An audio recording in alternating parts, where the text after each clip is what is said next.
And I talk about this a lot. And I want us to begin to really examine this. You know, the first of the year, a lot of times we begin to, everybody talks about, just naturally you start thinking about changes you want to make for the next year. Well, instead of resolutions, which a lot of people make, what I'm proposing this year, especially for myself, is to really begin to ask a lot more questions. I don't really believe that most of us have a real standard for living. We would like to believe God, and I think now, and we can dialogue about it, I think that primarily though, most of what we believe about God is blind based on what someone has taught us that we need God. I don't think a lot of people have established that they really do need God in their life, except for the fact that they would have trouble getting what they want without Him. Do y'all understand what I mean by that? And that's why I think we see in our lives such a fluctuation of behavior. We don't establish, this is how I live. If nobody else lives this way, this is what I will do. And when I read the Psalm, I mentioned before, one of my favorites is Psalm 119, where he's constantly saying, he says to God that you made your standards to be obeyed completely, and I wish I were more faithful in obeying your standards, and make me want to keep your word more than wishing for money. But I think that our basic motivation is primarily for survival. Would y'all agree with that? In Maslow's hierarchy of needs, it is defined what is believed to be, and probably would prove out for the most part statistically, to be the order of how people want things and their needs in life.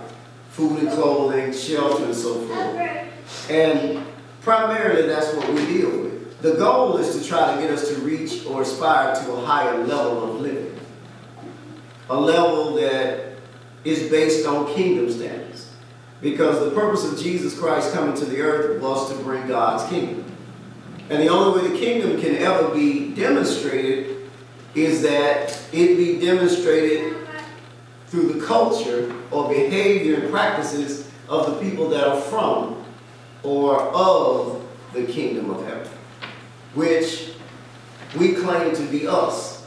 Now what that brings to me, and I'll get back to what I'm reading, what that brings to me as a dilemma in my mind in terms of thinking is, I really want to know what to do. And I don't think we ask ourselves enough what to do. Now, when I start talking about what to do on earth, when I talk about right or wrong, what should be done, shouldn't be done, my thinking is probably not as traditional and it's not as religious. Most of the time when we think of God, we think of what we are not supposed to. And we're generally delighted to hear that God is okay with things we want to do. And I'll say amen. Not that I want you to say anything, it's just I firmly believe in that we get excited, and I just want us to learn. Because see, in order for you to excel, you've got to get to know you. And I'm convinced that the problem with accomplishment is most people really don't know themselves. We think we do. We know the self we've been up to this point, and generally are afraid to explore further. And like I say often, you must understand that whoever you are right now was who you were taught to be. And most of it is way old. We're living in a society full of opportunity, using yesterday's challenges to stop us. Y'all understand what I mean by that? Most of us are saying we can't go forward based on things that no longer exist. Whether racism exists or not, it is no longer a major hindrance for you accomplishing anything. And if you sat down today and thought of all the reasons why you can't accomplish what you want or change the things that God tells you to change, most of them don't really exist anywhere but in your mind. They exist in the form of a fear. Which leaves one thing. The only thing that stops any individual from accomplishing what they want to accomplish is that individual not really wanting to do it. And often we don't want to admit that. And a part of what's written into our mission statement is the idea of motivation. How to get moved to do what you say you want done.